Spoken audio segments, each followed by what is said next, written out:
ากมีชาติหน้าหากได้เกิดมาเป็นมนุษย์อีกครั้งฉันจะจดจำและเขียนชื่อเธอไว้ในหัวใจ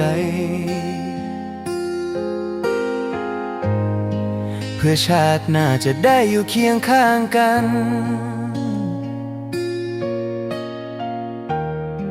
เพื่อชาติหน้าจะได้มีเธอเป็นของฉัน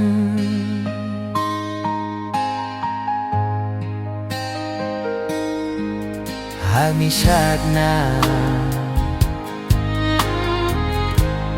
หากได้กลับมาเกิดเป็นคนอีกครั้งฉันจะสู้กับใครๆเพื่อให้ได้เธอมาจะขยันหาเงินทองมามอบให้เธอเพื่อชาติหน้าจะได้มีเธอเป็นของฉัน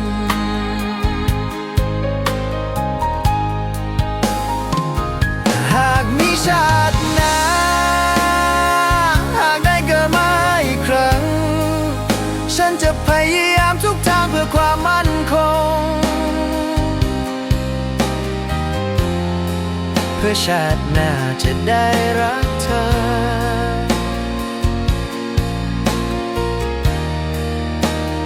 และมีเธอเป็นของฉัน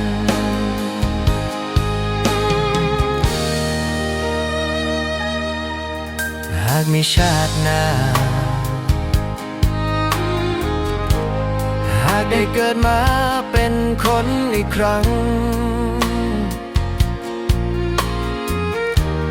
ฉันจะไม่ปล่อยให้เธอหลุดมือไป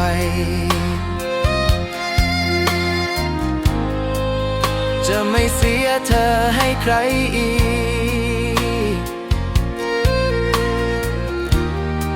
เพื่อชาติหน้าจะได้แต่งงานกับเธอ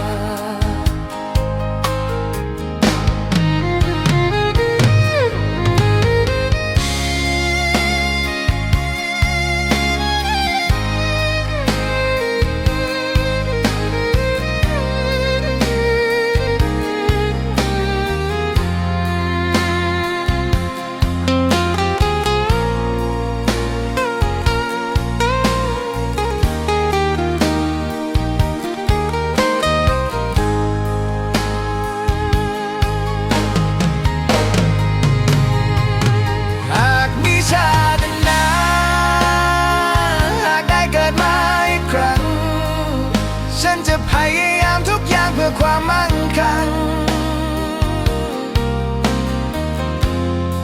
เพื่อชาติหน้าจะได้รักเธอ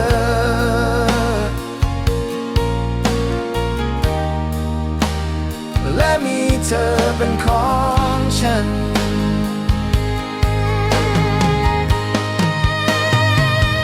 หากมีชาติ